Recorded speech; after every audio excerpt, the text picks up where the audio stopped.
Hi friends, ముందు భవానీ మాల వేసుకున్న వాళ్ళకైతే పాద పూజ అయితే చేసేసారు. తర్వాత అయితే గోవింద మాల వేసుకున్న స్వామి అయితే వచ్చారు. ఆ స్వామికి పాద పూజ చేసి వాళ్ళ దగ్గర ఆశీర్వాదం అయితే తీసుకుంటున్నారు.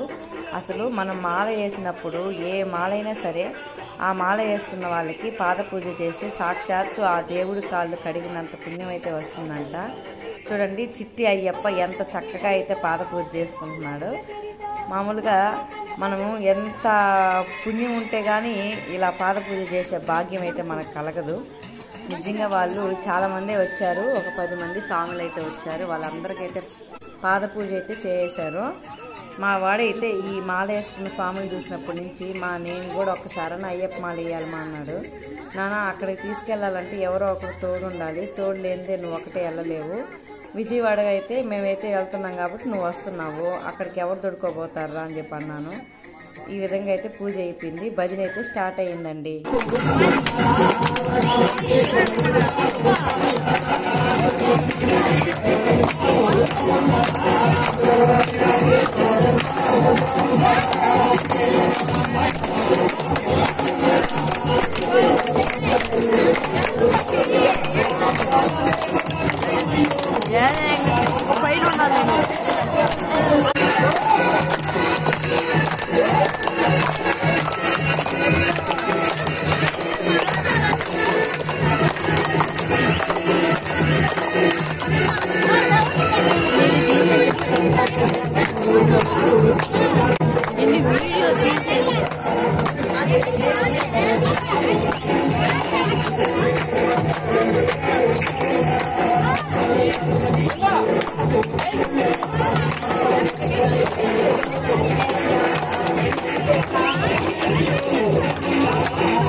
మేమైతే వేపాకులు ఎత్తుకొని ఈ విధంగా ఉరికే ఎగరతా ఉన్నాము.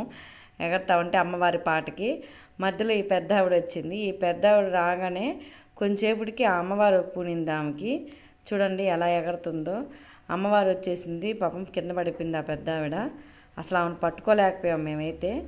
తర్వాత అయితే మా ప్రియ వచ్చి పట్టుకుంది. జ్యోతి అయితే ఈ విధంగా అయితే రెడీ చేస్తూ ఉంది మా ప్రియ. జ్యోతి వెలిగించేసి మామూలుగా మనం అమ్మవారి శరణాలన్నీ చెప్పాలి. జ్యోతి అయితే వెలిగించేశారు, అమ్మవారికి హారతి ఇచ్చేసేసి. చూడండి, అందరినీ పిలిచి బాగా అమ్మవారి శరణాలు చెప్పుకుంటా ఆ జ్యోతి చుట్టూ తిరుగుతూ చాలా చక్కగా అయితే జరిగింది అసలు పూజ. ఓం శక్తి పరాశక్తి పరాశక్తి ఓం శక్తి ఓం శక్తి పరాశక్తి పరాశక్తి ఓం శక్తి కరుణించమ్మా కాపాడమ్మా కరుణించమ్మా కాపాడమ్మా కాపాడమ్మా కరుణించమ్మా కాపాడమ్మా కరుణించమ్మా కాలల్లోన చప్పల్లోన కాలల్లోన చప్పల్లోన చప్పల్లోన కాలల్లోన చప్పల్లోన కాలల్లోన కాలల్లోన చప్పల్లోన.